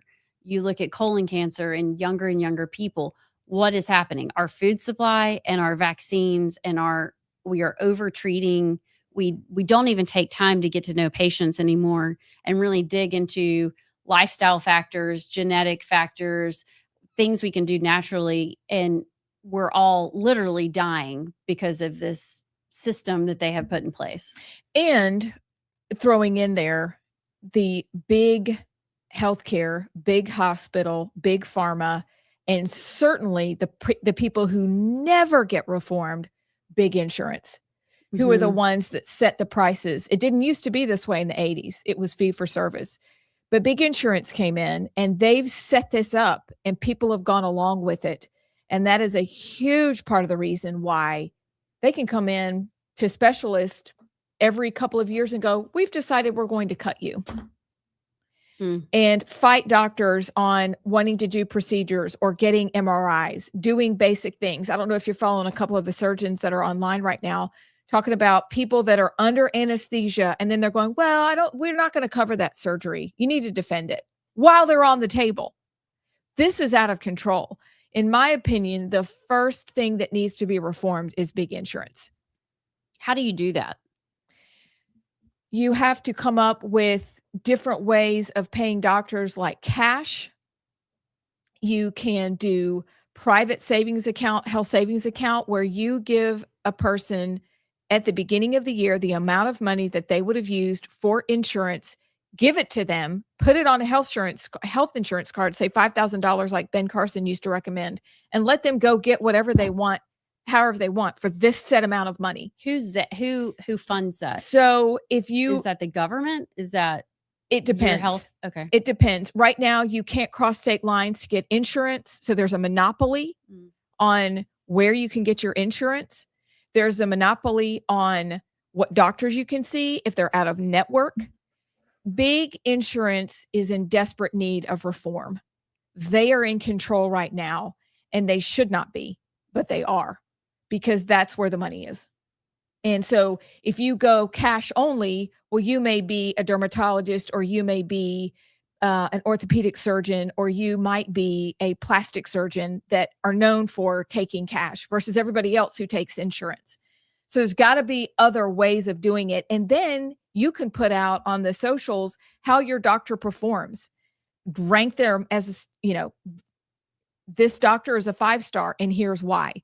These are the prices for this doctor's services. If you want, for example, use Chris in a colonoscopy, whatever, put it out there so people can see how much healthcare really costs. Because as it is right now, nobody knows, because nobody's actually paying cash for it. Insurance is covering it.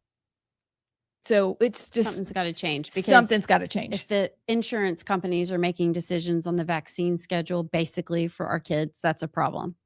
That's right. The physicians still have issues that they need to work through Exactly. as well. Yep. But I'm going with them over the paper pushers behind the cubicle. That's right.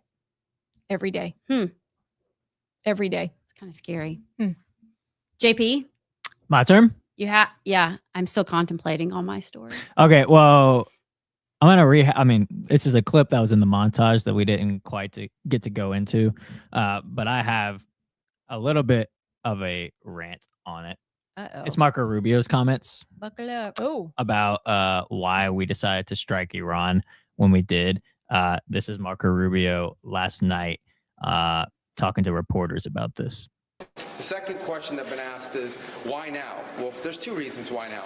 The first is it was abundantly clear that if Iran came under attack by anyone, the United States or Israel or anyone, they were going to respond against the United States. The orders had been delegated down to the field commanders. It was automatic, and in fact, it bared to be true because, in fact, within an hour of the initial attack on the leadership compound, the missile forces in the south and in the north, for that matter, had already been activated to launch. In fact, those had already been pre-positioned. The third is the assessment that was made that if we stood and waited for that attack to come first before we hit them, we would suffer much higher casualties. And so the president made the very wise decision.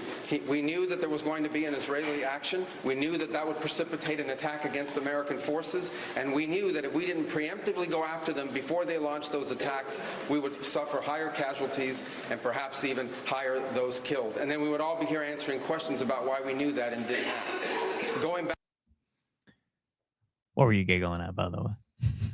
I mean, we knew that if someone punched them in the face, they would punch back. Right. And we knew it. What? It's like I'm going to punch my neighbor in the face because I know he's going to punch me back in the face after I punch him in the face. Siblings. much. How about siblings? Right. But Yeah. it's indicative of a major problem that I think has been the case for decades in the Middle East of somebody dragging us into doing certain things in the Middle East when it's not quite in our best interest. I'm sorry. Look, if you came up and you said that you had credible evidence that Iran was going to launch severe attacks preeminently on us, our bases, and have legit, intelligence on that, then I can understand, some action to stop that, or at the very least, put some strike groups or put something in position to deter that and maybe try to stop it to begin with. But if they do, then we, are able to stop it and protect our troops. But if your whole reasoning into opening this Pandora's box, and now we could have boots on the ground, it could last for weeks. Looks like we're getting dragged into another Middle Eastern war that could last way longer than we wanted in the first place. If you're going to do that, and your reasoning to do that is because Israel was going to attack no matter what, so that was really it, that's not a good enough reason, in my opinion. I think the proper response to that, Israel, you do your thing, and you know what? Iran's probably going to lash out and shoot at our troops. How about we put our strike groups or put something to protect them? Not to go on the offensive, but to protect them and let Israel handle that problem. And we're not dragged into a war like we are right now. There was no intelligence. The Pentagon even said there was no intelligence of a preemptive strike from Iran against the United States. And there was no evidence that a nuclear bomb was a week or two away. They were not doing anything with the uranium currently because they can't. We just destroyed all their facilities last summer, so they weren't even going to be doing anything with it for a couple of years. This was Israel seeing the opportunity with Iran on the ropes to go in and do what they wanted to do. Great, you do that. But dragging us in, or on the flip side of it, not even Israel dragging us in, which I think they did, but the fact that Trump allowed us to get dragged in by Israel and saying, we're doing this and your troops are going to be on the line, so you might as well just come in, and we do it anyways. It's frustrating. So I think was he probably didn't even mean to say it like that, but it was a Freudian slip of the truth, and it's frustrating. I don't like, if that's your reasoning to doing this, then you don't have reasoning to do this, in my opinion. So I don't know y'all's thoughts on that, but it's frustrating for me to hear a lack of actual reason to do it in the first place. And now we're sucked in and we are scrambling. Yep. We're scrambling. Yeah. And we're depleting very quickly. And I'll add this too. I think it was the same reason for last summer, but at the very least, we were in and out. Yeah. I disagreed with the reasoning to do it. It's like, okay, well, at least we didn't have casualties. At least we're in and out. This is way different. We've opened we've kicked a massive hornet's nest that now we've got to clean up the mess of. We killed the Ayatollah. We did all of that very effectively, but okay, now we got to wrap this up. Now what are we going to do? And I don't think we properly thought that out, but the reasoning to begin with, I don't think was very strong. You're going to have to see how this goes, because I think it's not going to be as clean cut and dry as we think or thought or hoped, or as they're saying. And even as they're saying things, it's starting to crack. The narrative is starting to crack. So today will be important. It would have been better if they just said, we did this because we wanted to. That'd be more believable. Yeah. Yeah. Could have respected that maybe a little more. Okay. So I feel like I need to do this story because I thought I was going to have to do it in our allegedly segment, because I was hearing rumblings about this. And then I wasn't sure if I could talk about it because, we're just gossiping. But now it's out in 1819 News. Wait. First, we got to give the warning. Allegedly. Well, no, it's official now. Oh, it is. Yeah, okay. So I started hearing this last night. Oh, what did you hear? That this was that things may be coming out, but Caleb Taylor put out a story. Y'all, Wes Allen's campaign bankrolled the attempt to have John Wall disqualified from the lieutenant governor's race.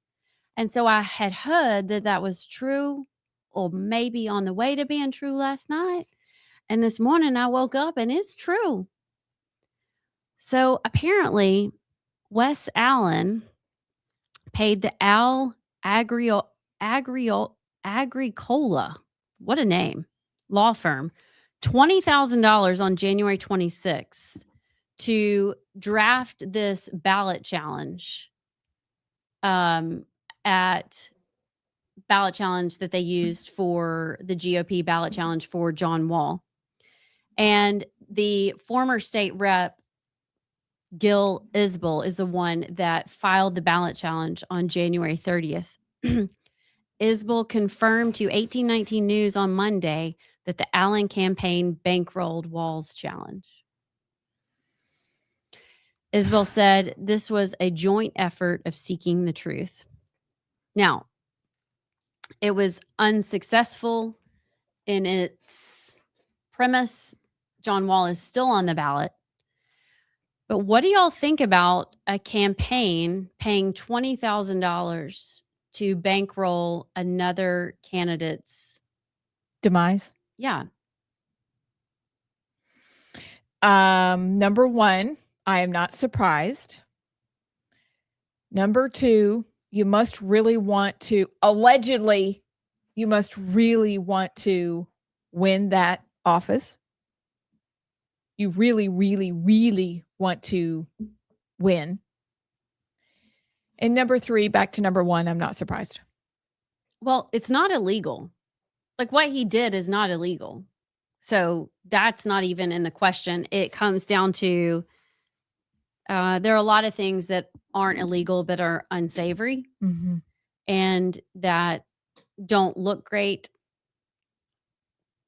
Not coincidentally, but I think consequentially. Brian Dawson, the CEO of 1819 News, was supposed to, or is, hosting a lieutenant governor candidate forum tonight up in Huntsville. And Wes Allen has backed out. Oh, really? That's interesting.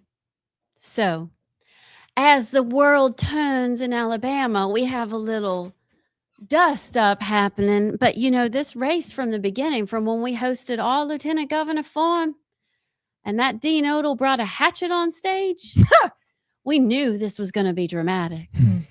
We did. Oh, we did. And then after that, he called us heifers. Heifers from He did. And that should go on a hat at the very least. Bless it. Bless it. So this is the race to watch. I mean, it's like, you know how these things happen. You know, this is politics. I get it. But I think this is the first time that I've seen in a long time where money has exchanged hands and there is solid proof that is now public. To that, like, Wes Allen is not a stupid person. Like, why would you find somebody else to do it for you? You know? Yeah. Like, hey, they found a bag of $20,000 in the parking lot and they went, it wasn't me. Like, why would you do that? Mm-hmm. Why would you leave any trace? I mean, I guess he's just that confident and doesn't care. I don't know. I mean, maybe he was just so confident that he would work too. maybe that it would be successful. He would be removed and he wasn't. But I mean, at the same time, this is all stuff that, I mean, his whole campaign has twisted to Nehemiah Wall, and it's become, how can I bash John Wall? So this is just kind of him putting teeth behind what he's saying. I don't think he's really scared for that to be out in the open, because it's all stuff that he's saying constantly over and over again about John Wall. What are the polls? I don't know. I was just about to ask if y'all have seen any recently. I haven't seen any polls recently. That's a good question. I do know that I observed a person, and he seems like a really nice guy. But I observed at the Lieutenant Governor Forum a very confident person, so confident that they didn't need to actually answer the questions we asked. So, wait, are you talking about Wes Allen? I'm talking about Wes Allen. Yeah. And I observed him doing those things, and I was frustrated because I thought, just answer the questions. Don't do your talking points. Just, your record is your record, be it for good or bad. Own what you've done, and people will vote for you. They just want the truth. And now this is backfiring, and I don't think it will work out as well as he planned. Number one, because I don't think he ever planned for anybody to find out that $20,000 was paid. Okay, but time out. You have to file these. Like, every month they have to file where they spent their campaign money. So, like, it's on their campaign finance report. What regular people look? Every campaign looks. Campaigns every look. Media outlet looks. But our friends in the audience don't look. No, but as soon as you go look, I mean, that's what you do every quarter for the federal races, and every month you go look, where are they spending their money? How much do they have left? Mm-hmm. What did they spend their money on? Everybody's going to find out. Eventually.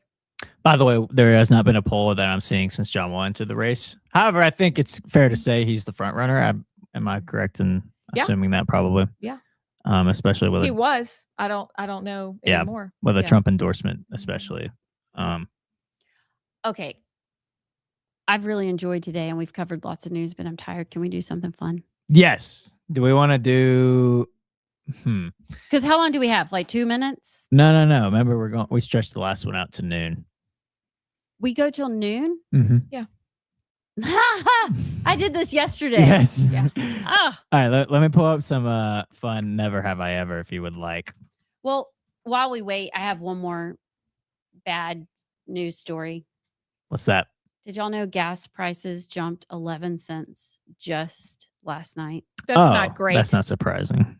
That's not great. So is everybody going to fill up their cars today? No. You know, I probably should. No? I will not.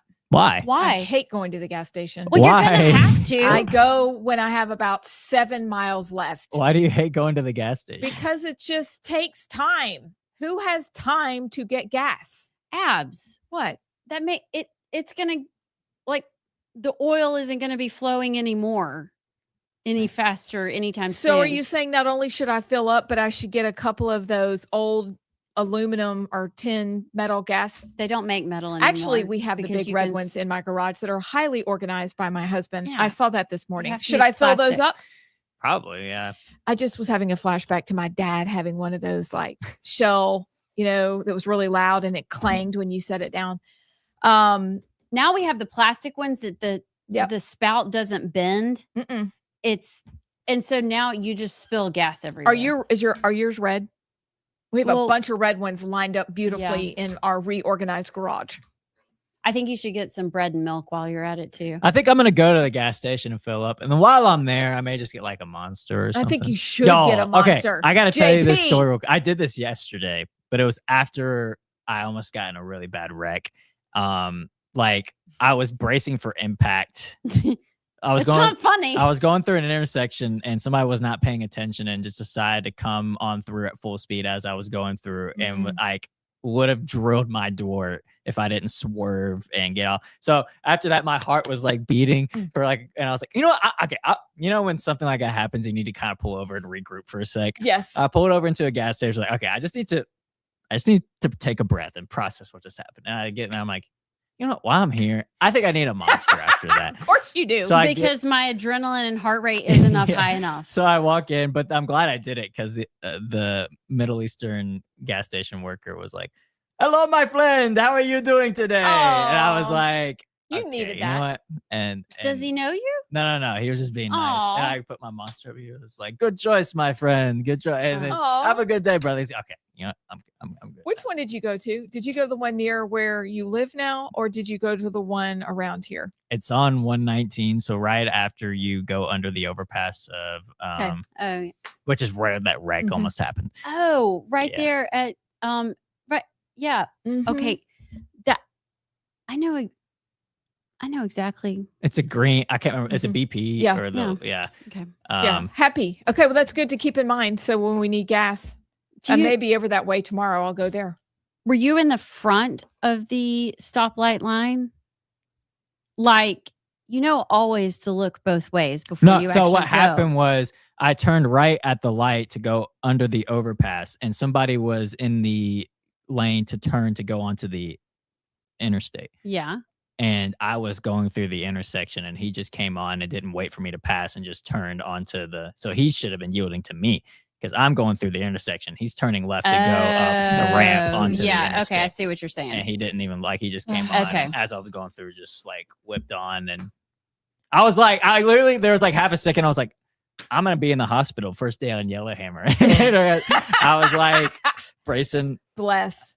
Well, I'm glad you're alive, but that does bring up the, you need to show us how to push the buttons. Okay, yeah, I do need to show y'all. Because if you get taken out in an intersection, we have no clue what to do over there.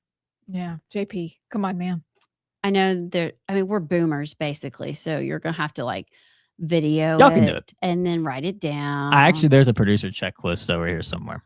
Oh, okay. Well, just why have you never told us that? It's not updated. It's not updated. And then we can video it and you tell us, and then we'll always know. You should. Also, we have another friend we probably should bring in to help us. In case. Just in case. Yeah. We can do it. Because things like that happen. I'll sit over there with my bulletproof vest. I'll be producer. Oh my word. So. Okay. I got one question. We got about a minute. Okay. All right. This was a good one. Okay. Never have I ever taken a risk that was completely worth it. Wait. Never have I ever. Is that true or false statement? Yeah, that seems like a double negative. Never have I ever taken a risk that was completely worth it. Like it was a big, scary risk and it paid off. Never have you ever done that. Yeah. Oh, yeah. Like every day. I was going to say this. Now you have to say what that is. There's so many things.